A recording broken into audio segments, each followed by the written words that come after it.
realistas, históricos, ¿no? Que tienen grandes éxitos en ventas, tienen fanáticos. Ayer estuvimos por aquí en la presentación del señor Posteguillo, que aquí todo estuvo repleto, ¿no? Las colas fueron inmensas, y también miles de lectores y lectoras que están siempre a la espera de sus novedades, ¿no? Santiago Posteguillos, bueno, está aquí en Perú. Él ha presentado Maldita Roma, que ha sido una novela histórica antecedida por Roma soy yo. Esta es una parte, son dos novelas que forman parte de una serie absolutamente ambiciosa sobre Julio César, uno de los gobernantes más célebres de la antigua Roma. Lo han planificado una saga de no 2 ni 3 libros, 6 libros sobre Julio César, y son alrededor de 12 años de trabajo de investigación, ¿no?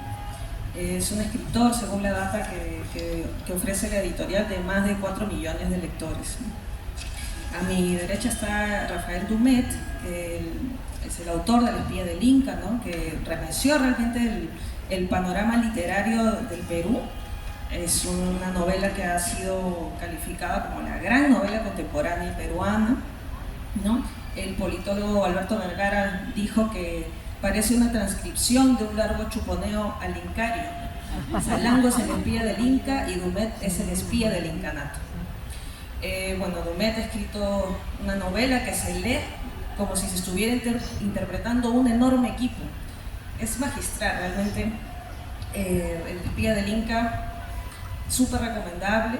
Él ha demorado alrededor de 10 años en esta investigación, en el proceso de escritura, y también el año pasado presentó y publicó El camarada Jorge y el dragón, ¿no? Que con el protagonismo basado en Eudocio Rabines, que es un personaje polémico ya más contemporáneo de, digamos, las primeras décadas del siglo XX, un cajamorquino comunista que termina siendo relacionado con la CIA, ¿no? Y a mi extremo derecho está Fermín Goñi, es un periodista que ha llegado aquí a la FIL con una novela histórica que se llama Un día de guerra en Ayacucho.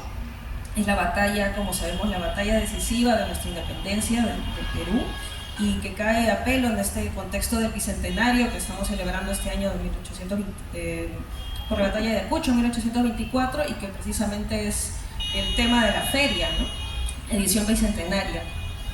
Entonces, Goñi nos lleva pues a este proceso de independencia, a la batalla que sella nuestra independencia en la Pampa de Quinoa, pero la diferencia de lo que hemos conocido hasta ahora es que está escrito por un español, ¿no? Que es un periodista, y que tiene en algunos capítulos incluso tanto detalle que describe hora por hora, ¿no? De los momentos de esta guerra.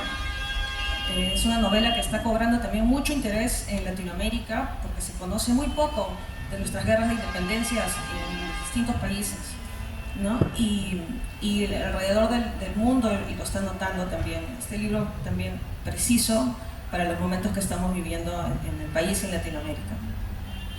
Bueno, ya centrándonos en la mesa, está titulada La verdad de las mentiras. Es un título que es el título de un libro de ensayos de Mario Vargas Llosa. Y Vargas Llosa explica en la introducción un juego de categorías entre la verdad y la mentira, hace diferencias entre las verdades literarias, las verdades históricas, pero nosotros como lectores sabemos también que hablar de verdades o mentiras dentro de la ficción es un poco extraño, ¿no? Nosotros al leer un libro, al abrir las páginas de un libro, sabemos que vamos a hablar no de verdades ni mentiras, sino de ficciones, ¿no? Es el contrato, ¿no? El contrato que tenemos con el libro. ¿Y qué es lo que pasa con las novelas históricas, ¿no? Son ficciones también, pero que están respaldadas, digamos, por investigaciones. Son personajes que conocemos, que reconocemos en la historia, ¿no? Que existieron, que no han sido necesariamente inventados o creados por los autores, ¿no? Son más bien encontrados en epístolas, en documentos, en archivos, y los autores lo que hacen es toda esa información que han ido recopilando, investigando, recrear nuevos espacios, recrear características fenotípicas, diálogos, de repente climas, ambientarlo y tratar de llevarnos quizá a lo más fidedigno de ese momento que están describiendo en sus novelas, ¿no? Entonces, precisamente aquí va mi primera pregunta, ¿no? En todo este proceso de investigación y toda la información, la gran cantidad de información que puede haber adquirido cada uno durante sus investigaciones, al momento de volver la ficción, al momento de volver novela, toda esa data, todos esos años, toda esa realidad, digamos, que ustedes van acumulando, al momento de escribir la novela, ¿no se convierte en un estorbo en algún momento, al momento de narrar la ficción? Comenzamos con Fermín. Pues no, en mi caso no, porque yo me aplico el principio de la Biblioteca Nacional, y es que la novela histórica tiene que responder a un hecho histórico, porque si no podría ser pues historia novelada u otra cosa diferente, ¿no? Y que hay que tener el rigor suficiente para que, si estás hablando de que el día X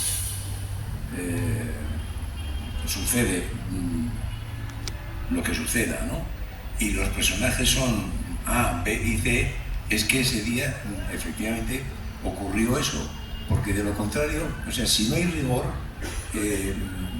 deja de ser novela histórica. Entonces, oye, pues podría pasar a ser una ucronía, por ejemplo, ¿no? Pero lo que a uno le gustaría que hubiera pasado y no pasó. Pero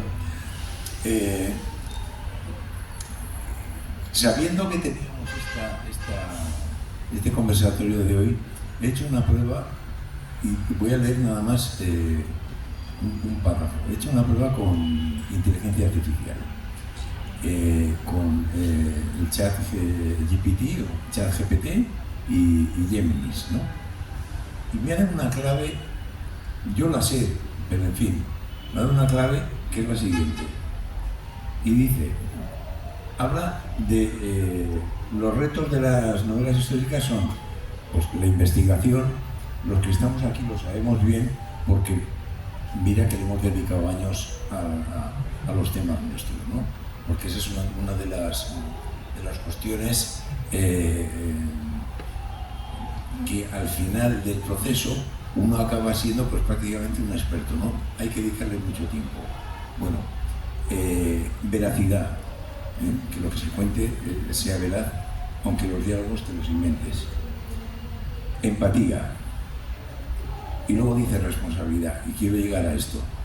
Dice, las novelas históricas, yo esto lo tengo, no sé, vosotros supongo que os pasa igual, lo tengo muy comprobado. Las novelas históricas tienen el poder de influir en la forma en la que las personas ven el pasado. Es importante que los autores sean conscientes de ese poder y lo usen de manera responsable.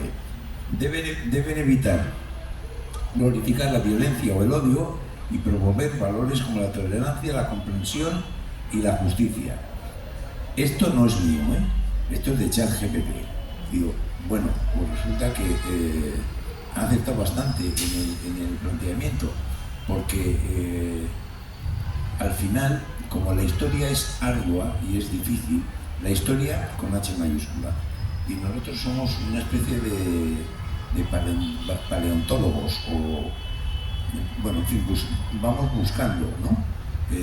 Dentro de la historia, fragmentos que nos puedan interesar, que sean susceptibles de ser novelados, y eso lleva un tiempo enorme. Y al final, cuando te leen, resulta que lo que tú estás narrando, para muchas personas, eso es la historia. Entonces, hay que tener el respeto a lo que haces y ceñirte a las fuentes que tienen que ser lo más originales, lo más cercanas y lo más originales posibles. Y desde luego, como uno no estuvo en algunos, bueno, uno no estuvo nunca, ¿no?, en algunos de los hechos que está narrando, la libertad que te da es poder utilizar palabras que se dijeron o no se dijeron. Pero si estás narrando una entrevista entre Bolívar y San Martín, esto en Guayaquil, no te puedes inventar y decir que no fue en Guayaquil, sino que fue no sé, en Quito o lo que fuera, ¿no? Y voy a acabar con hace un tiempo le escuché a un escritor venezolano hablando de esto, porque este es un tema muy recurrente, o sea, ¿qué es la novela histórica y hasta dónde tiene que llegar la aportación de los escritores con las fuentes que tienen para, sí, hacer una narración, pero hombre, que responda a la verdad de los hechos, ¿no? Una de las cosas que más gracias me hizo, pero que es una de las barbaridades que más se cometen, y estaba, la anécdota la contó Francisco Suniaga, escritor venezolano magnífico, por cierto, y decía que él en un congreso que estuvo en Isla Margarita, que es una isla que está frente de Caracas, en fin, un poco hacia la derecha, más hacia Trinidad y Tobago, ¿no? Que uno de los ponentes dijo semejante barbaridad, porque señores, abro las comillas, porque señores, yo vi con mis propios ojos cómo nuestro general Bolívar abrazaba al gran descubridor de la América, Cristóbal Colón, en este puente de Juan Griego. Bueno, claro, el señor que haya visto eso, cuando hay 3 siglos de diferencia entre el nacimiento de uno y la llegada del otro a América, pues a partir de ahí imagínense ustedes lo que puede salir, ¿no? Y me decía Suniaga, no, pero es que lo mantenía con un aplomo digno de mejor causa, digo, por supuesto, digno de mejor causa. Bueno, y de momento yo ahí lo dejo, o sea que Santiago, te toca. No, comparto completamente contigo que si uno hace una novela histórica, lo que normalmente el público espera es que ese adjetivo que lleva el sintagma, histórica, nos ate, ¿no?, al novelista a los hechos históricos que estamos narrando. Es verdad, no obstante, que existen distintos tipos de novela histórica. Carlos García Gual, este académico español y catedrático de la Complutense en Madrid, de griego, tiene un libro que se titula La antigüedad novelada, y ahí hace una categorización de novelas históricas. Entonces, claro, plantea que bajo el término novela histórica podemos encontrar novelas históricas donde el autor procura ser muy fiel a los hechos históricos y además sus protagonistas son históricos. Pero también hay novelas que encontramos en las estanterías de las librerías como novela histórica, pero que lo que tienen de histórico, por ejemplo, es la ambientación, pero la trama es ficticia. El nombre de la rosa de Humberto Eco, por ejemplo, ¿no?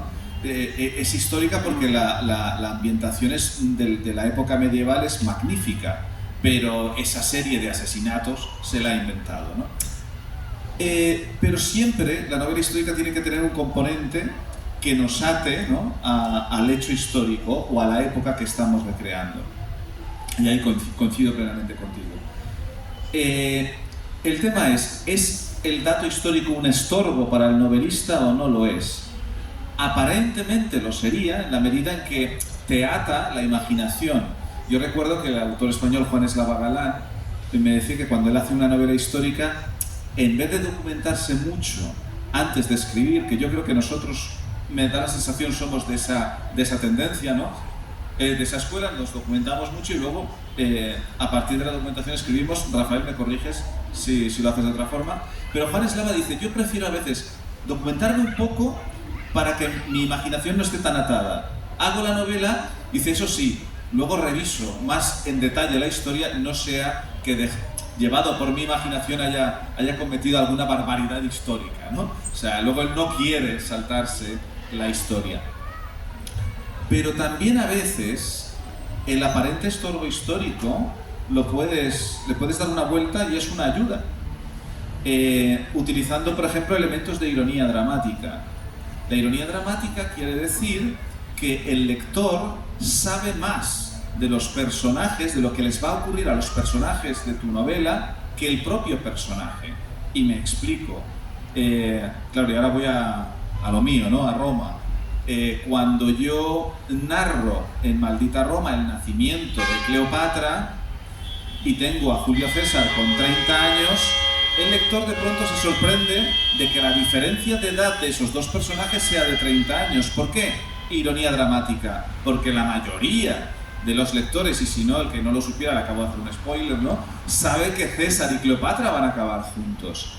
Pero entonces ellos les has atrapado porque saben que van a acabar juntos, pero no sabían que había 30 años de diferencia de edad. Has convertido desde la ficción, que la ficción aquí está en cómo voy a contar el hecho histórico, yo no altero el hecho histórico, hay una diferencia de edad entre los dos personajes de 30 años, pero lo exploto para generar interés en el lector. ¿Cómo van a pasar esos 30 años hasta que la Cleopatra crezca y se encuentre con César, ¿no? Entonces, a veces, ese dato histórico que parece que nos ata, bien llevado por la creación y la imaginación literaria de ver cómo lo voy a contar, se convierte en un arma para cautivar al lector.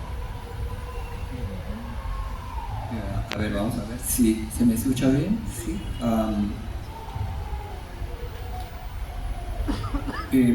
Creo que me ocurre algo un poco diferente. Creo que a mí me ha estimulado muchísimo tratar en lo posible de ser lo más fiel posible, por lo menos en el periodo inicial de investigación, a los hechos históricos. Para ello traté de ayudarme justamente con un brazo derecho, un historiador especialista en el siglo XVI, y esto por varias razones. Hay mucha superchería. Yo hablo específicamente acerca del proyecto del espía del Inca, porque tengo otra novela, creo que en la cual procedí de manera diferente, pero en el caso específico del espía del Inca, hay mucha superchería escrita sobre los incas. Entonces, de alguna manera, el trabajo de investigación era también el trabajo paralelo del historiador, que tenía que separar la paja del trigo, puesto que yo era consciente de que esta novela, si bien transcurre en el pasado, no es pasado para nosotros. Son personajes nuestros, de nuestro patrimonio, con los cuales tenemos una relación muy cercana y que además sobre los cuales no sabemos casi nada. Entonces, de alguna manera, yo era consciente de que si quería hacer mi trabajo tenía que ser lo más estricto posible en términos de cercanía a la verdad histórica. Curiosamente, en cierta medida esto no sentí que me dara las manos, sino por el contrario. A cada rincón, a cada momento, a cada paso me topaba con el hecho de que la realidad superaba una y otra vez mi imaginación. Y sobre todo con un terreno tan poco explorado, ¿no? Donde no existe un imaginario acerca del Imperio Inca. He tenido que construir un imaginario, he tenido que construir un imperio en movimiento, he tenido que juntar. Tenemos excelentes historiadores en el Perú, pero cada uno se ha trabajado, uno sabe mucho de los ticos, el otro sabe de arquitectura, el otro sabe de estructura religiosa, el otro sabe, pero no existía antes una construcción viva del imperio en movimiento. Entonces era para mí muy importante que esta construcción tuviera credibilidad. Entonces, para poder que tuviera credibilidad, en primer lugar, para mí tenía que tener una sólida base histórica, ¿no? Y de hecho, creo que existe, estamos familiarizados con, por ejemplo, yo digo, el personaje de Ricardo Corazón de León, y todos tenemos una idea más o menos creada de quién es. Digo Sherezade, y tenemos una idea más o menos de quién es. Digo Calígula, y hay una idea más o menos en el ambiente, ¿no?, de quién era. Yo digo Chalcochima y no pasa nada.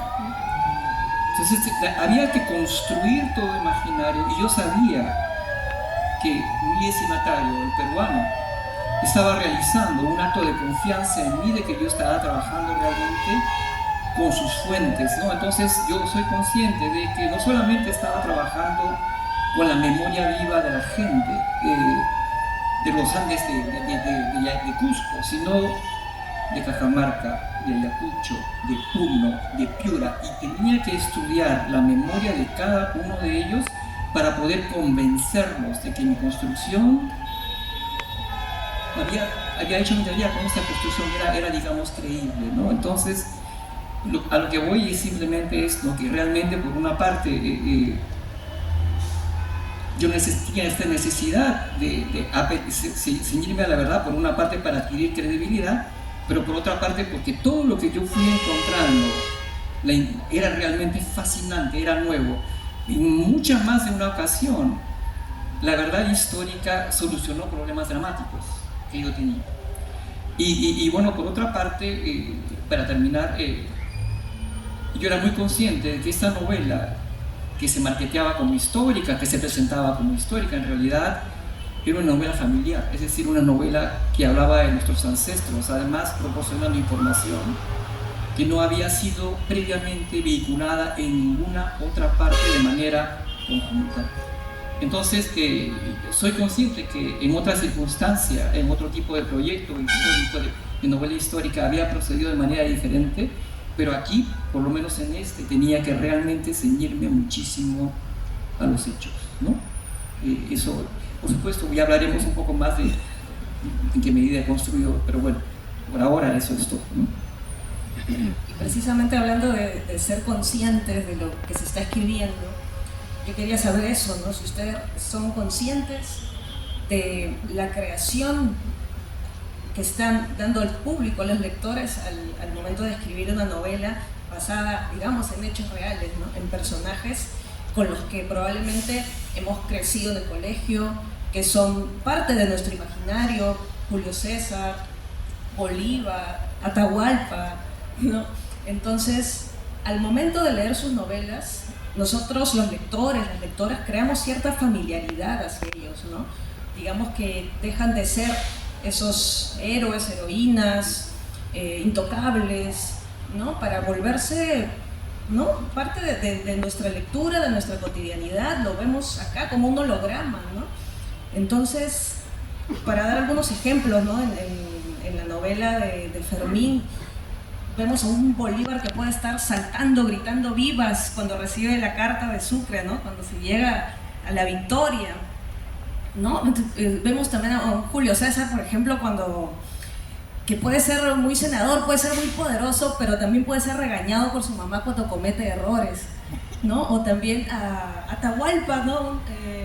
Que se desprende esta idea que le gustaba que jueguen con su oreja, la que le habían cortado, ¿no? Y que porque tenía ahí ese gusto, porque juegan con el muñoncito que le quedó de la oreja, ¿no? Entonces, ustedes son conscientes realmente de esa cercanía que nos crean a los lectores con los personajes de la historia.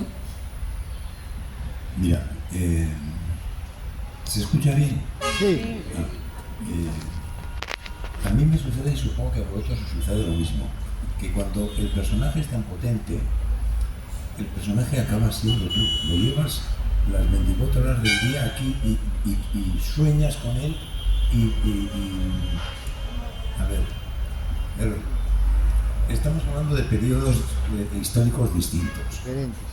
Yo, pues, en las últimas 3 novelas me he centrado en el proceso de independencia de América del Sur, empezando con el general Miranda, siguiendo con los últimos 15 días de Bolívar en Santa Marta, con Mole, pero a su vez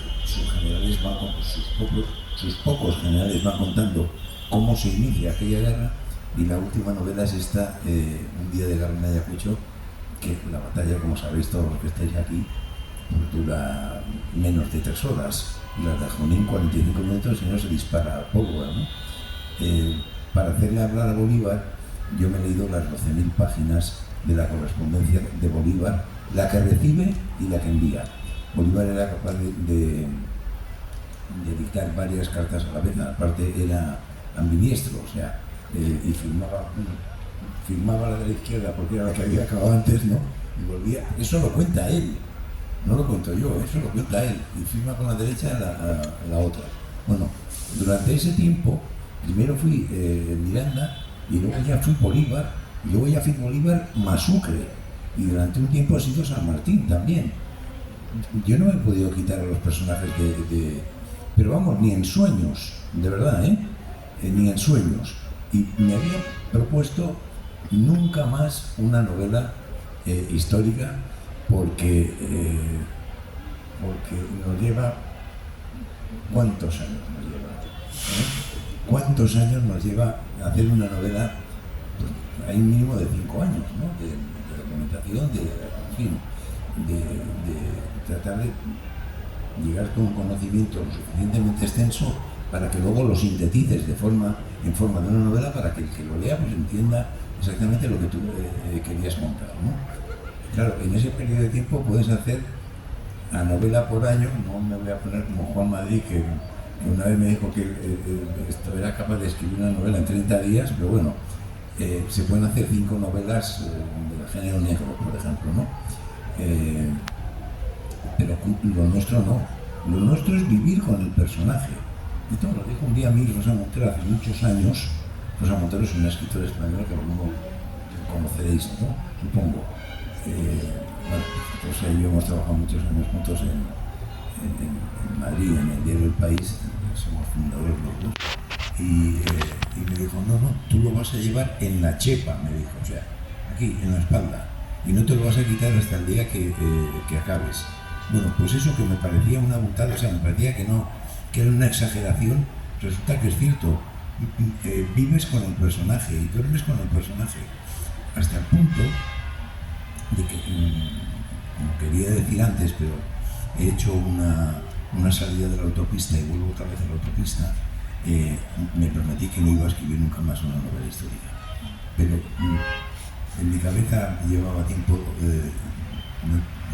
tiempo dándole vueltas a un personaje que, en fin, está súper estudiado, porque además vivía cuando nosotros vivíamos, que es Ernesto Guevara, Lynch, o sea, el Che Guevara, ¿no?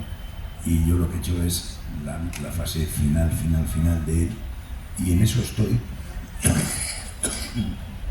Y os puedo asegurar que me voy a la cama como Guevara, me despierto en el mismo árbol donde él ha puesto la hamaca, tengo la misma hambre que él, porque lleva 2 días sin comer, y paso una sed terrible, que es lo que le pasa a él. Por lo tanto, los personajes se nos apoderan, y al final somos nosotros y los personajes los que conforman la novela. Sí, comparto contigo la cuestión de que nos absorbe tanto el personaje, ¿no? Nos acaba como obsesionando tanto. A mí personalmente, yo me esfuerzo cuando me voy a dormir a no pensar en Julio César, porque si me acuesto pensando en Julio César, se me ocurre algo, se me ocurre alguna idea y ya no puedo dormir, porque ya he descubierto que si no la apunto, al día siguiente no me acuerdo exactamente lo que había estado pensando y parecía una buena idea. Entonces tengo que levantarme, apuntarla en un folio. Pero de noche no sé qué pareces, tú eres de los que duerme como un niño. Sí, yo cuando duermo, sí. Pero el tema que tengo es eso, pero porque tengo que hacer el ejercicio de pensar en cualquier otra cosa que no sea el personaje sobre el que estoy escribiendo. A la tontería de que me deje llevar un poco, ya le hemos fastidiado. A los 20 minutos estoy levantándome y tomando notas. Pero es verdad que estos personajes históricos, ¿no? Pueden presentar una serie de ideas que ya tenga el público, ¿no? Los lectores, las lectoras preconcebidas, porque pueden ser más o menos conocidos, ¿no? Y a veces lo que ocurre es que cuando nos enfrentamos a personajes de gran impacto histórico, los vemos como intocables, como estatuas egregias ahí, ¿no? Y sin embargo, son personas que han sentido los mismos sentimientos que podemos haber estado sintiendo nosotros a lo largo de nuestra vida. Son personas que han amado y que han odiado, que han tenido personajes o personas leales a su alrededor y personas que los han traicionado, ¿no? César de traición llega a saber y mucho, ¿no? Tienen relaciones familiares, como tú decías, como una madre que ciertamente a César lo criticaba cuando se equivocaba en el Senado, ¿no? Que le podía decir: no pierdas los nervios ante Catón, porque Catón juega a sacarte de tus casillas, ¿no? Pero yo creo que presentar esta parte más humana de los personajes, su entorno familiar, madres, padres, hermanos, esposa en el caso de César, ¿no? Y luego las pérdidas, porque cuando piensas en un personaje histórico parece que solo pensamos en los grandes logros históricos que han hecho, pero a todos sufrimos pérdidas a lo largo de nuestra vida, pérdidas humanas, ¿no? Vemos a seres queridos que se nos van, y eso le pasa también a los grandes personajes históricos. Cuando tú narras todo eso de esos personajes históricos, yo creo que se amplía la capacidad de que el lector empatice con el personaje histórico. De pronto ya no es un personaje en un pedestal, que lo sigue siendo porque cambia la historia, pero te vas dando cuenta que también tiene una parte de humanidad, en sus aciertos y en sus errores.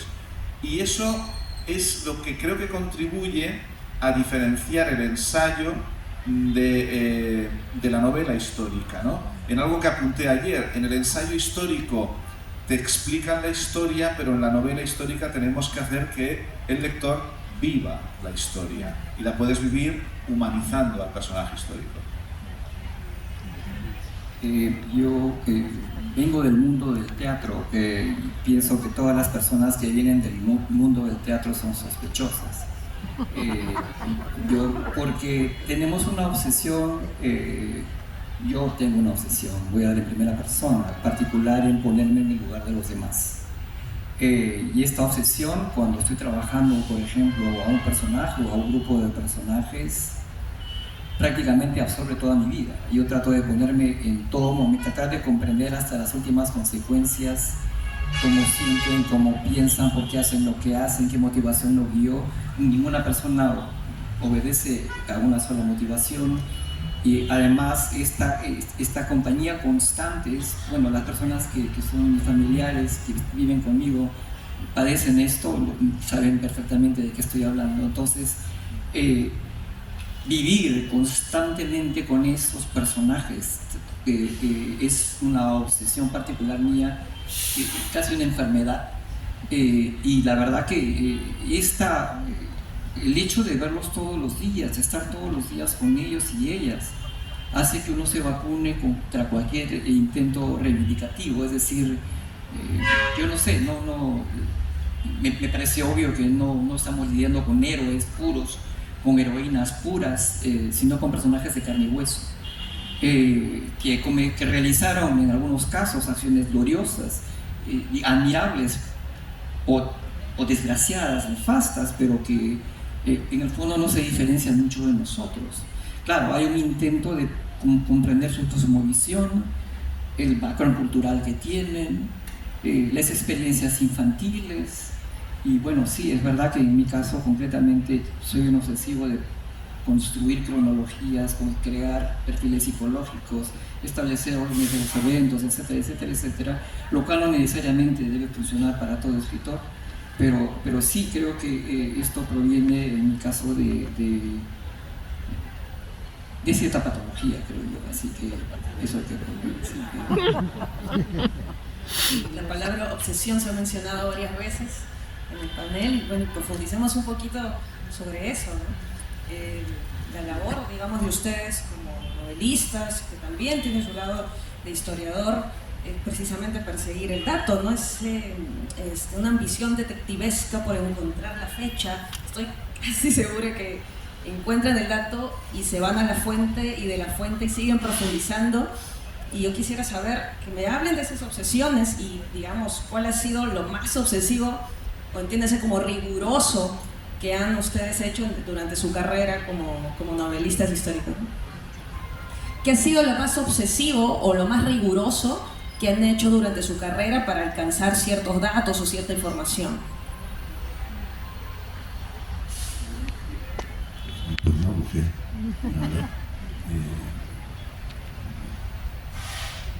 Yo he tenido pues la suerte, porque al final es una suerte, ¿no?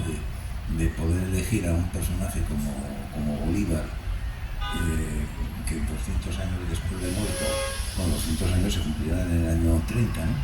Está en todos los lados y en todos los sitios. Por eso la novela en la que narro los 15 últimos días de Bolívar se titula Todo llevará su nombre. Es la persona que más cosas tiene a su nombre en el mundo mundial, porque tiene de todo, hasta un satélite espacial. Y he estado a punto de venir, pero en fin, no me ha parecido prudente venir con una chamarra del submarino atómico. Los norteamericanos ya lo han sacado ahora está en la dársena, ¿no? Que es el US, no me acuerdo cuál es el número de esto, pero es el Simón Bolívar, porque en la espalda lo pone como si fuera Los Ángeles del Infierno, Harley Davidson, ¿no? El Angels, bueno, pues Simón Bolívar y el nombre de esto, ¿no? Claro, pero Santiago, has dicho una cosa que a mí se me ha pasado, pero me alegro mucho que lo hayas dicho tú. Somos especialistas en bajar, creo, en bajar a los grandes personajes del pedestal en el que están y llevarlos a la tierra y contar, pues, sus miserias, porque las tienen, ¿no? Sus miserias, sus preocupaciones, los días que están contentos y por qué están contentos, los días que no han hecho nada y están contra el mundo, en fin, hacerlos de carne y hueso. Y yo creo que ahí está el gran valor de la novela histórica, que es acercar a personajes que de esta manera son inaccesibles, porque hay que ir a los libros de historia. Los libros de historia jamás reflejan las características singulares de los personajes, excepto que sean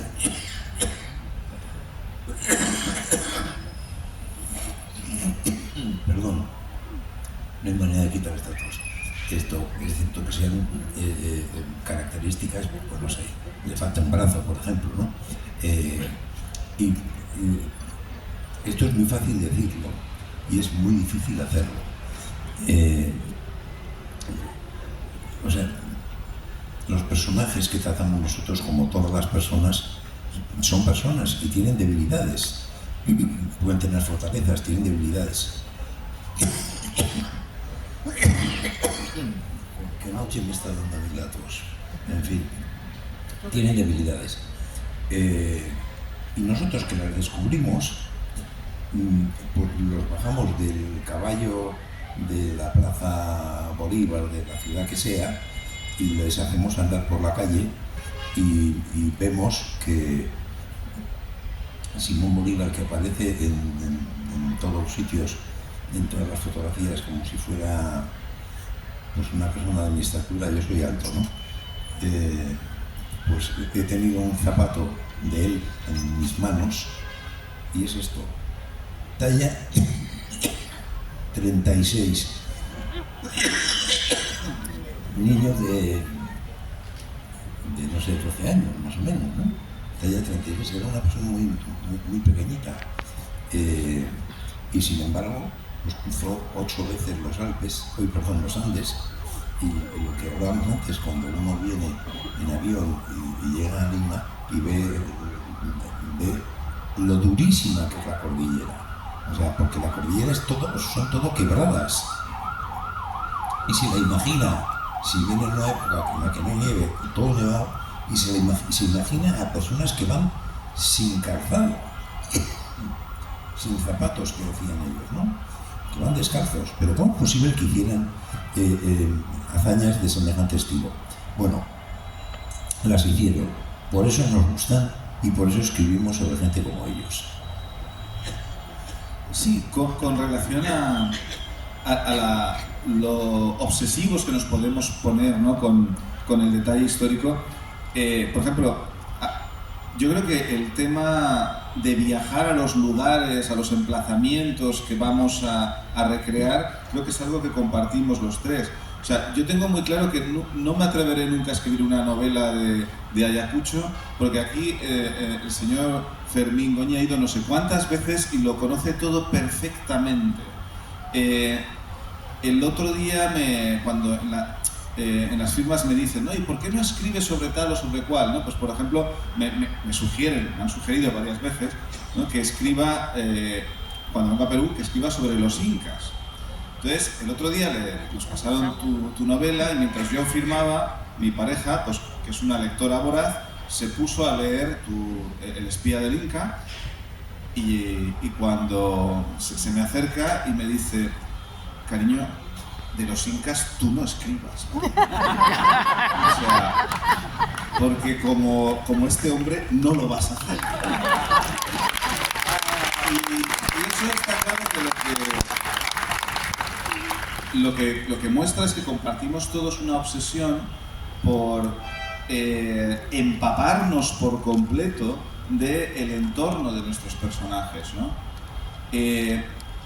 Yo recuerdo, por ejemplo, que en una de las novelas sobre Trajano quería describir el campamento pretoriano que estaba en Roma y tenía una obsesión pero está orientado hacia el norte o hacia el sur, porque dependiendo de donde esté el norte y el sur, está el Cardo y el Decúmano, y ya verás que como lo ponga orientado hacia el sur y esté hacia el norte, alguien me va a escribir a través de las redes sociales y me va a decir, señor Posteguillo, pero si el campamento pretoriano en Roma, todo el mundo sabe que está orientado en tal dirección. Y yo no lo encontraba, paré la redacción de la novela durante 2 semanas intentando localizar que alguien me dijera dónde estaba orientado el campamento pretoriano en Roma. Y descubrí que es que los historiadores tienen una pequeña manía. Debe de haber algún historiador en la sala, así que por favor no se lo tomen a mal. Pero yo creo que los historiadores, cuando un dato no se sabe, simplemente no dicen que no se sabe. Lo callan. Un silencio atronador. Y digo yo, tanto cuesta decir, no sabemos hacia dónde estaba orientado el campamento romano pretoriano, hasta que en un libro de Oxford University Press encontré un historiador que se dignó a decirme en la página 412, no sabemos hacia dónde está orientado el campamento pretoriano romano. Digo, vale, ya lo puedo orientar yo hacia donde yo quiera, ¿no? Entonces, ese es el nivel, creo que, de obsesión que tenemos, que estoy seguro que Fermín tiene con sus novelas sobre la independencia de América y desde luego tú con los incas, y que tengo muy claro que no me voy a acercar yo a los incas. Bueno, en el caso de la novela que Espía del Inca, yo tenía que construir un lenguaje que de alguna manera fuera verosímil, proveniente de los incas. Y entonces, bueno, yo tengo cierta formación de lingüística y he estudiado historia de la lengua, y además también conozco cómo, digamos, el lenguaje es un poco como un Lego. Y para mí, el lenguaje del Perú, los lenguajes del Perú tienen un sustrato de lenguas indígenas que afecta no solamente al vocabulario, sino a la sintaxis. O sea, hay cambios en la manera de la frase preposición se pone aquí, la frase verbal, hay juegos que además tienen se vuelven una especie de canto, ¿no? Entonces había que evocar esto, y para ello utilicé además íconos culturales que me son muy cercanos. Pienso específicamente en un autor peruano que se llama José María Arguedas, y también me inspiré en otro autor que se llama Óscar Colchado, que lamentablemente ha fallecido recientemente, como un ejemplo de cómo se trabaja con el lenguaje. Ahora bien, eso me funcionó para todos mis personajes, más o menos, ¿no? Utilicé esta manera de hablar, aun cuando era muy consciente de que tenían que tener caracteres, ¿no?, bien diferenciados. Pero había un personaje que no correspondía a ¿no?, que era el traductor indígena Felipillo. ¿Y por qué?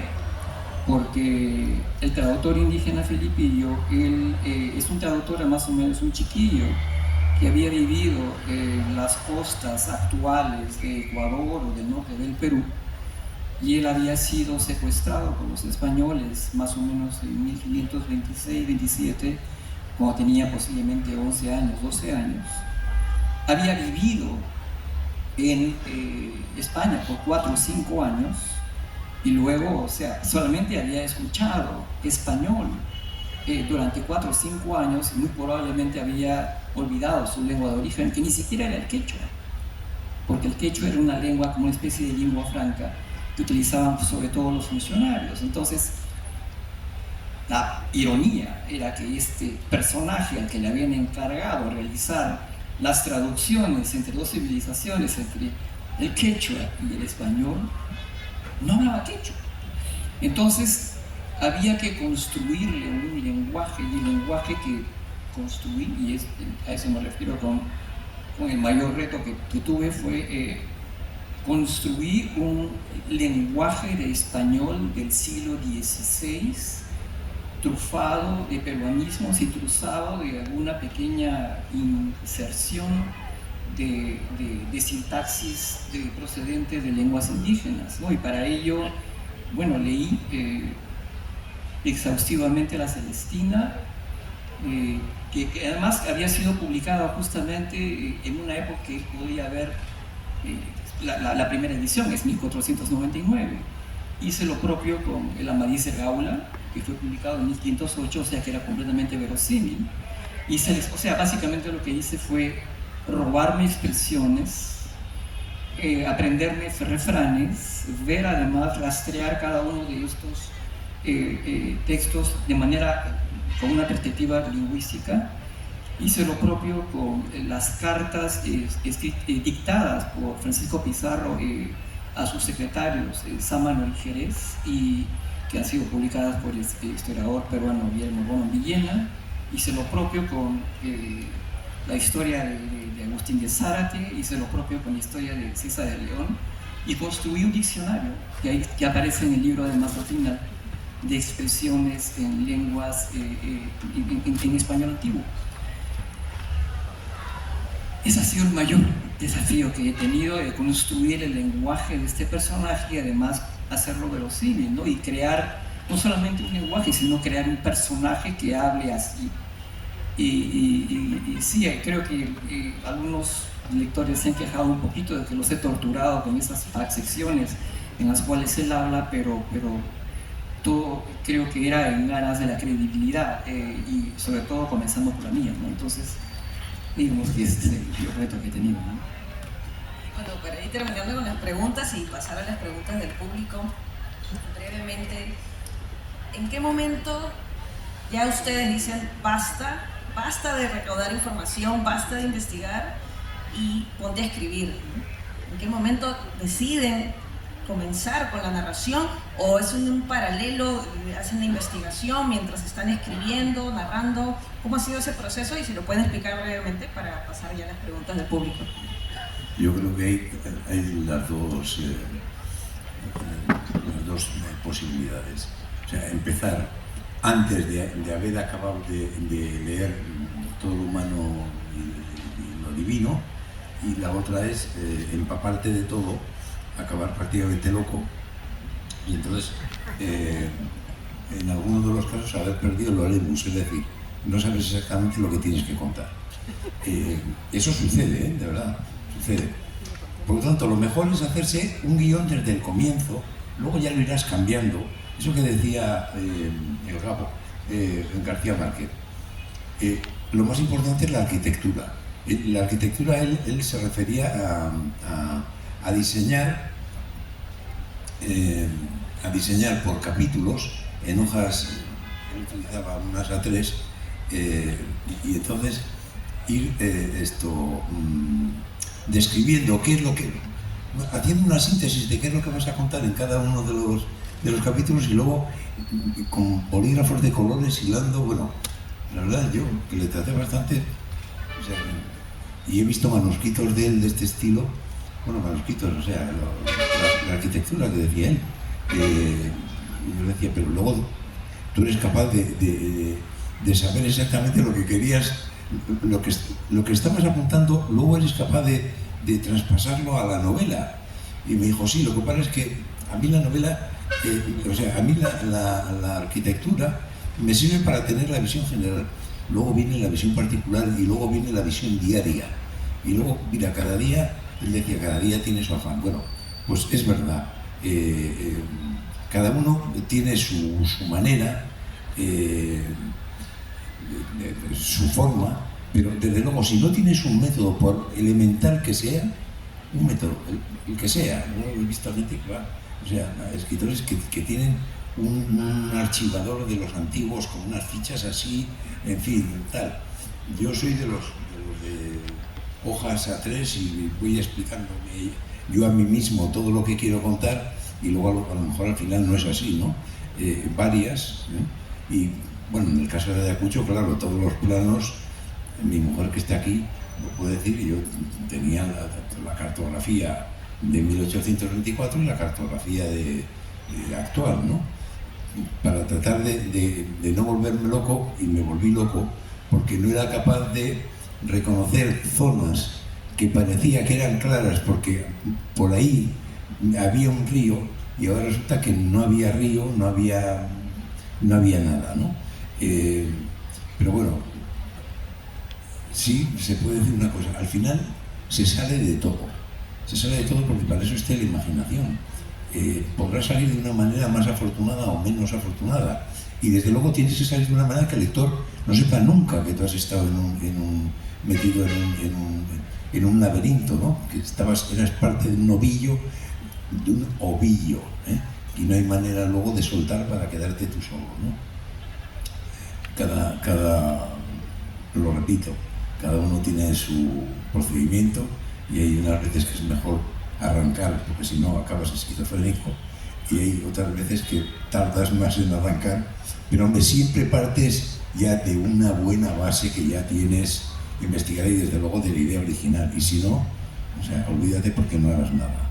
La escritura, y lo saben mis compañeros y amigos, es muy cruel, la literatura es muy cruel con el escritor, ¿eh? Muy cruel. Cuando se pone uno a escribir, bueno, a mí me influye mucho cuando me acuerdo de la fecha de entrega del manuscrito que tengo en el contrato con Penguin Random House, y entonces voy viendo que los meses pasan y que la fecha se acerca y digo, creo que tengo que escribir. Pero, a ver, en serio, esto también, bueno, he sido docente en la universidad muchos años, he dirigido unas cuantas tesis doctorales, y también le pasaba a los estudiantes de doctorado. Es muy típico que un estudiante de doctorado siempre quiere leer lo último que ha aparecido sobre el tema que está investigando, y entonces le tienes que recordar, tienes una beca de investigación del ministerio de 4 años, estás entrando en tu 3er año y no has escrito ninguna línea, así que olvídate, y ponte a escribir. Y sí, cuando cuando hagas la revisión final miramos a ver qué artículos nuevos han salido, pero tú ponte a escribir porque tienes que tener algo. Bueno, esto es un poco así, medio en broma, medio en serio, pero yo sí que es verdad que más allá de contratos me pongo mis propios límites temporales, porque si no, puedes dilatarte en el tiempo in aeternum intentando averiguar más y más sobre personajes de los que hay muchísimo, ¿no? Es interminable, exacto. Comparto lo de la arquitectura, ¿no? En mi caso yo me hago en una cartulina grande un esquema de lo que sería, que venía a decir el Gabo, ¿no? La visión de conjunto, ¿no? Me pongo en un lateral las fechas, ¿no? Me pongo los personajes principales y los acontecimientos principales. Y esto a mí me permite, como yo suelo hacer un entramado de historias, un cruce de historias de distintos personajes, siempre centrándome en el protagonista, me permite ver qué está ocurriendo a distintos personajes, qué es lo que les está ocurriendo en distintos lugares, ¿no? A la vez. Y esto me permite luego cruzar historias y generar cruces de historias que puedan crear lo que los norteamericanos llaman, ¿no? Estos cliffhangers, ¿no? Esto de dejar una historia en un momento culminante para ir a otra historia que te atrape también y dejarla en otro momento culminante y volver a recuperar la anterior. Ese esquema general. Cuando tengo el esquema general, es cuando puedo empezar a escribir. Entonces, es verdad que antes de pasar meses o años antes, ¿no? Empapándome de todo el periodo histórico, y después para cada novela en concreto un periodo de unos cuantos meses mínimo para acabar conociendo los años concretos que quiero recrear, prácticamente con el día a día, ¿no? En las sesiones del Senado romano me acuerdo que me tengo que saber qué pasó en la sesión del 8 de noviembre del año 63 a.C., intervención de Cicerón contra Catilina, ¿vale? En el 5 de diciembre, sesión del Senado donde Cicerón y Catilina debaten sobre la pena de muerte o la prisión permanente para los conjurados, ¿no? Día a día, ¿no? Tienes que saberte el Senado. Y luego eso no quiere decir que lo cuentes todo. Luego eliges, ¿no? Luego seleccionas, ¿no? Pero sí, la arquitectura, yo creo que cuando tienes la arquitectura es cuando yo me siento con la energía de lanzarme. Cada proyecto es diferente, por supuesto. Solamente puedo hablar en este momento del que estoy trabajando. Yo estoy trabajando una saga inspirada en el personaje de Uso Rabines, es un político peruano. Es el segundo volumen, va a girar en torno, bueno, sobre todo a un personaje que se llama José Carlos Mariátegui, y he estado leyendo sobre él de manera, no diría obsesiva, pero realmente es un personaje muy complejo, muy interesante, muy admirable. Es realmente uno de los grandes pensadores de Latinoamérica en todo el siglo XX. Y hay que hacerle justicia, por lo tanto he hecho un proceso de acumulación lo más exhaustivo posible, tratando de ir más allá de la geografía, es decir, porque quiero realmente meterme en la piel de él. Y realmente he estado acumulando, tengo una idea más o menos, no una arquitectura realmente, sino una idea general de la historia que va a tratar. Pero realmente todo es realmente completamente irracional. Es decir, yo no me siento listo a escribir ahora. Siento, por ejemplo, que un buen día, una mañana, me voy a despertar y va a salir así como... Y llegó el momento de escribir. Has acumulado, has investigado, has trabajado. Yo no acepto, no puedo plazos para entregar cosas. Yo no puedo hacer eso porque no funciona así. Creo que entiendo que otras personas sí, pero yo realmente voy a darle al trabajo hasta que esté lista. No voy a parar antes, ¿no? Y claro, yo evito tener plazos para esta razón. Haces muy bien, sigues siendo libre. Sí, bueno,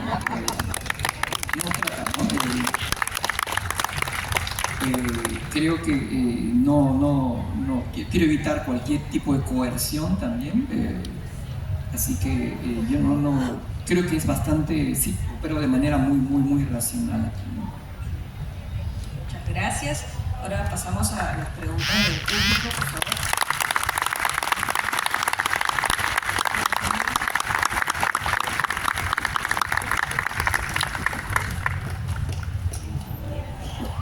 Solo un apunte, por favor, las preguntas muy breves, directas, sucintas. Para allá.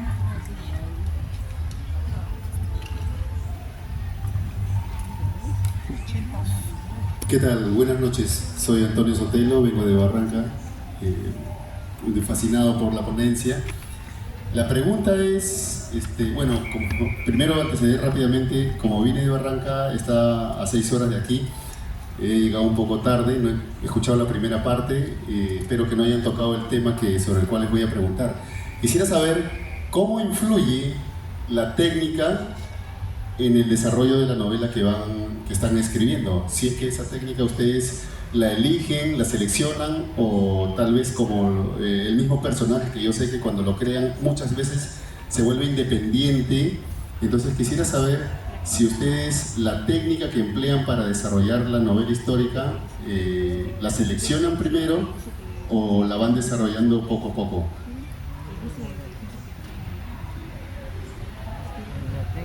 Bueno, en mi caso yo creo que todas mis novelas acaban teniendo una forma, creo que todos llegamos a lo que dice Fermín, a tener nuestra propia técnica particular, ¿no?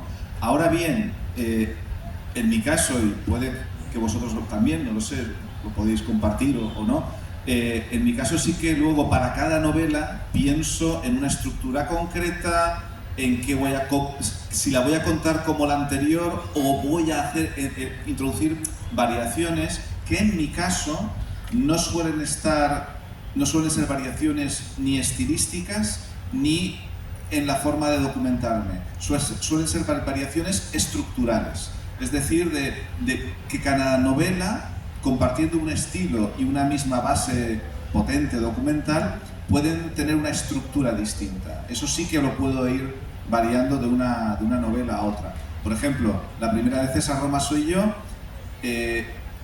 era estática porque se centra en un juicio donde César es fiscal y yo sabía que eso es demasiado estático para 800 páginas. Entonces tengo que hacer saltos atrás en el tiempo para introducir un elemento de dinamismo que me permita ir a otros espacios temporales y contar otras cosas que complementen lo que está ocurriendo en ese juicio.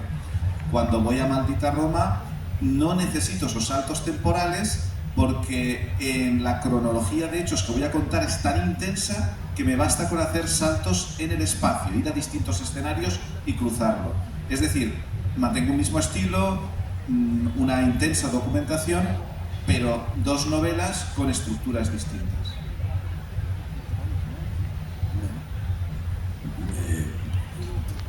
Quería añadir nada más que cada novela, pues, en fin, tiene su vida propia y su propia forma de narrar, aunque la elijamos nosotros, hasta el punto de que hay novelas que se escriben en presente de indicativo y en primera persona, porque el narrador es el narrador, bueno, es el narrador, digamos, no es el narrador omnisciente, pero es el narrador. Y hay otras novelas que se utiliza, pues, el pasado o el futuro perfecto. Escribir en presente indicativo es muy difícil. Yo lo estoy intentando ahora y no sé si lograré conseguirlo. Pero bueno, nosotros también tenemos que ir innovando, ¿no? Y renovándonos cada X tiempo o cada X novelas. La técnica, bueno, yo como mencioné antes, yo vengo del mundo del teatro y he observado que por defecto tiendo a diseñar mis novelas de manera escénica, ¿no? Y además con una estructura que de alguna manera es similar al teatro, es decir, hay una acción dramática, ¿no?, que sostiene la narración, hay personajes complejos que tienen objetivos, que se enfrentan además con obstáculos, pero la técnica en realidad se aplica para absolutamente todo, ¿no? Hay técnica inclusive para ponerse en el lugar de otra persona, hay técnica para trabajar un párrafo, hay técnica para inclusive estar abierto a elementos sorprendentes, inclusive para uno mismo. Creo que la técnica no es solamente una cuestión del lenguaje, es casi un entrenamiento del alma. No podría explicarlo mejor. Creo que es esto. Sí, la técnica es un entrenamiento del alma. Eso.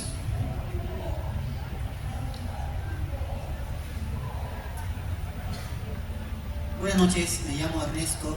Primero que nada, soy historiador. Me comprometo a que en lo que voy a escribir voy a poner ahí, y sobre esto no sabemos nada. Se lo aseguro, Santiago. Ahora, bueno, sí. La pregunta es para mí la fascinante forma en cómo han creado un proceso para seleccionar un personaje.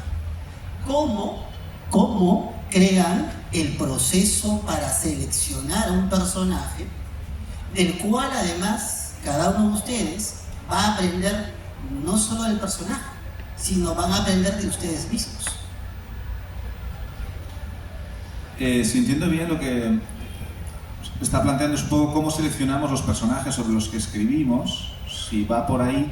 En mi caso, que acabo con... Bueno, y creo que nos pasa también a todos, con cada uno de nuestros personajes históricos pasamos mucho tiempo, y nos obsesionamos con ellos, ¿no?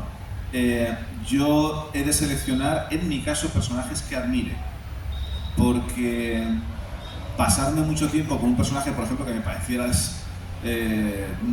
desagradable o despreciable, me costaría mucho. Lo cual no quiere decir que no pueda y no deba hacerse, porque se puede escribir una novela sobre un dictador precisamente para criticar esto, ¿no?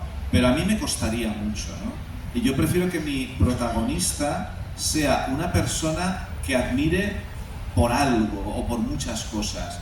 Un Escipión noble, un Trajano que lucha contra la corrupción, que es ejemplar gobernando y conteniéndose pese a que tiene un poder omnipotente, una Julia Domna que siendo mujer en un mundo de hombres es capaz de nada más y nada menos que hacer algo que solo puede hacer una mujer, que es forjar una dinastía, o un Julio César que transforma el mundo. El mundo es de una forma antes y es diferente después de César, con sus luces y con sus sombras. Creo que hay más luces que sombras, porque si no, no me pondría 12 años de mi vida con ese personaje. Es decir, para mí tiene que haber un vínculo con ese personaje de admiración hacia ese personaje. A mí me pasa igual, ¿eh? O sea, si al personaje...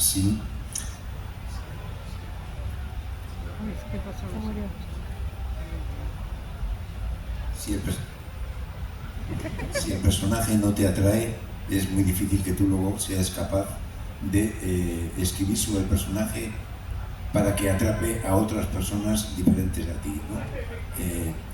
Pero sin embargo yo, en las novelas históricas, tengo publicadas 15 en total. Hay una en la que tuve que tratar con una persona que no está en las antípodas de lo que yo pienso, ¿no? Y bueno, se valoró la novela en su momento, salió hace 20 años por eso. ¿Y cómo consigues hacerle hablar a un personaje que no te gusta nada? Bueno, primero leyendo todo lo que publicó él y haciendo, como hizo una lingüista peruana que murió creo que hace 2 años, Hildebrand se llamaba, ¿no? Que publicó solo el primer libro sobre el lenguaje de Bolívar, el segundo se quedó en el tintero. Bueno, pues, y yo me fui haciendo frases de cómo escribía esta persona, ¿no? Para luego tratar de que, como los capítulos impares narraba yo y en los pares narraba él, escrito por mí, tratar de meterme en su cabeza, cuestión difícil, pero en fin, al final lo hice. Pero lo que dice Santiago, o sea, si el personaje no te gusta, es muy difícil que luego salga nada. Le tiene que gustar, y más que gustar, o sea, tú tienes que tener un cierto grado de admiración. A mí me pasa un poquitito diferente. Hay una frase de esta escritora de novelas históricas que se llama Hilary Mantel, que yo admiro mucho, y que dice que cuando escribas sobre un personaje, escribes sobre un personaje que no terminas de comprender. Esto me pasa constantemente en el sentido de que cuando un personaje me hace pensar, puede disgustar mucho, incluso me puede llamar la atención por otro lado, me puede admirar, o sea, usualmente no es una sensación unívoca. Hay cosas de él o ella que me atraen o que me repelen, pero que constantemente como que hay una paradoja vital en ellos, contradicciones que no puedo comprender. Entonces yo me doy cuenta que puedo pasarme tranquilamente pensando años sobre una persona. A mí me pasó que yo he trabajado 10 años el personaje de Atahualpa y tengo la impresión de que todavía realmente no lo he comprendido. Y ahora me está pasando de manera similar con Rabines, ¿no? Y curiosamente me es más difícil a mí trabajar con personajes que admiro, no sé por qué. Y además tengo creo que una ligera atracción por personajes que son así,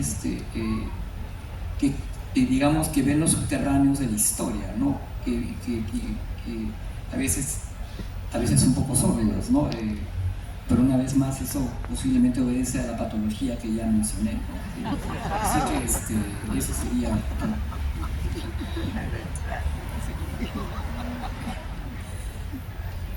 Buenas noches a todos, mi nombre es Nuria. Me gustaría preguntarles a ustedes que han hablado sobre todo lo que tienen que informarse para poder escribir, si aún les queda tiempo para leer y si es así, ¿qué es lo que están leyendo en este momento?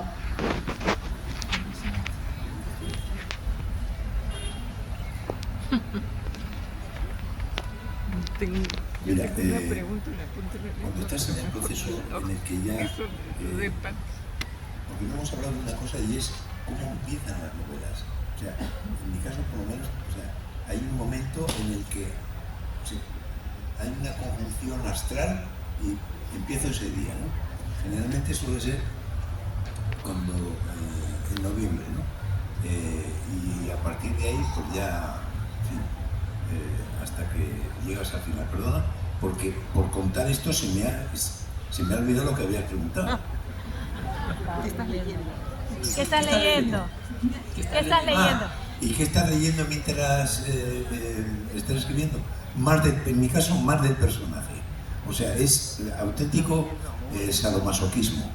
Más, con alguna cosa que te falta o porque has encontrado, de repente, el último libro, en mi caso me pasó, el último libro publicado sobre Bolívar, precisamente por una peruana, María Arana, que no lo había leído y estaba publicado en inglés, y bueno, en fin, y cuando se acaba ya todo ese proceso, por lo menos yo soy de los que lee 5 novelas a la vez, 5 temas que no tengan nada que ver entre sí, pero 5 a la vez. A mí me pasa que la obsesión por escribir me lleva a lo que yo llamo la paradoja del escritor profesional, que es una paradoja muy mala, y es que no encuentro tiempo para leer lo que debería leer, ¿no? Aquí nuevamente mi pareja tira de mí para que yo siga leyendo y no solamente me convierta en una máquina solo de documentación y de escritura, ¿no? Ahora mismo pues estoy leyendo un libro que tenía pendiente hace mucho tiempo, que es de Isabel Allende, La Casa de los Espíritus, por ejemplo, que es un clásico que debería de haber leído y no lo había leído, pues lo estoy leyendo ahora. Cuando compartía el tiempo entre la docencia y la escritura, sí que me veía forzado a seguir releyendo los clásicos de la literatura inglesa y norteamericana porque era lo que estaba impartiendo, ¿no? Pero ahora que me he centrado solo, ¿no?, en ser escritor, digamos, al 100%, tengo que estar muy sobre mí o puedo solo leer sobre Julio César. Y, hombre, hay un mundo más allá, ¿no? Pero es complicado porque el nivel de obsesión por querer documentarnos al máximo nos hace como que cada segundo que tenemos libre lo queramos dedicar, ¿no?, a aprender a hacer una copia aún más integral de datos sobre el personaje, ¿no? Así que en mi caso creo que leo menos de lo que desde luego de lo que me gustaría y quizá de lo que debería. A ver, ando luchando para buscar un punto de equilibrio entre mi escritura y mi lectura. En mi caso hay dos, con relación a la investigación que estoy realizando para el segundo volumen de esa saga que estoy trabajando, hay 2 libros que estoy leyendo, uno, digamos, fichando, porque no es simplemente leer, realmente fichar, que son, uno se llama El marxismo de Mariátegui, de un extraordinario filósofo que se llama David Sobrevilla, ¿no? Y también estoy leyendo una autobiografía extraordinaria de un sindicalista peruano que se llama Julio Portocarrero, ¿no? Realmente los invito a leerla porque él nos ayuda a comprender, a reconstruir las 2 décadas iniciales del siglo XX, donde uno puede ver realmente ese movimiento obrero y estudiantil en germen, que realmente nos recuerda una época perdida, donde había un ideal del obrero como una persona integral, Estamos hablando de obreros que hacían grupos de teatro, obreros que escribían periódicos enteros, pero además con una prosa impecable y brillante. Estamos hablando de gente, o sea, quienes realmente realizaron las conquistas iniciales de los años iniciales del siglo XX. No fueron estos comunistas, estos políticos, no fueron obreros, anarquistas además, y claro, fueron los que crearon la Confederación General de Trabajadores del Perú, fueron obreros los que impulsaron inclusive las universidades populares en el Perú. Bueno, eso no voy a entrar en detalles, básicamente son esos dos libros ahorita. Y libros, novelas más bien, porque sí, uno trata de leer otras cosas. Básicamente hay una novela que me interesa muchísimo que se llama El Hijo del Siglo, que es la primera novela de una trilogía sobre Mussolini, que realmente es una radiografía del fascismo italiano impresionante, ¿no? La primera novela es magistral, por lo menos no puedo hablar de las otras dos, y el autor se llama Antonio Scurati. La otra novela que estoy leyendo, no me acuerdo el nombre, pero es una novela que trata sobre, que se inspira en un retrato exhaustivo del un asesor de Putin.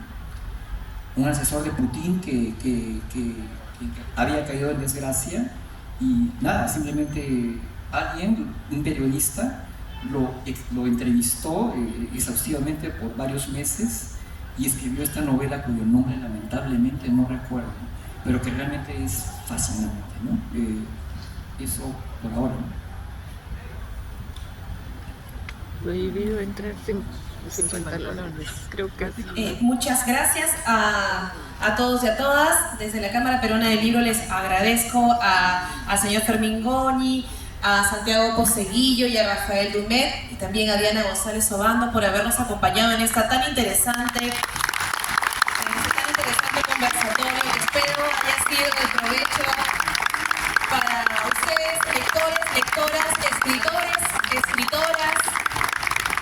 Sé que han esperado muchísimo la participación de tres grandes escritores, así que les agradecemos, espero que se hayan sentido muy bien, hayan sido acogidos de la mejor manera aquí en Perú. Gracias, Rafael, por estar siempre con nosotros en las actividades que tenemos de la Feria Internacional del Libro de Lima. El día de hoy va a haber una firma de libros del señor Rafael Dumet en la sala de firmas Juan Basilio Cortegana, que se encuentra saliendo a la derecha, alrededor de la pileta. Ahí está justo, ahí tenemos un cartel de firmas para que lo sigan. En el caso del señor Fermín Goñi, las firmas van a ser en la parte de atrás donde se encuentra la mesa de los libros. Ahí está, en este mismo auditorio va a haber firmas. En el caso del señor Santiago Poseguillo ya no va a poder firmar, el día de ayer estuvo firmando, pero ya debe retornar y le agradecemos muchísimo el tiempo que ha estado aquí con nosotros, así que esperamos pronto tenerlo de vuelta. Muchísimas gracias.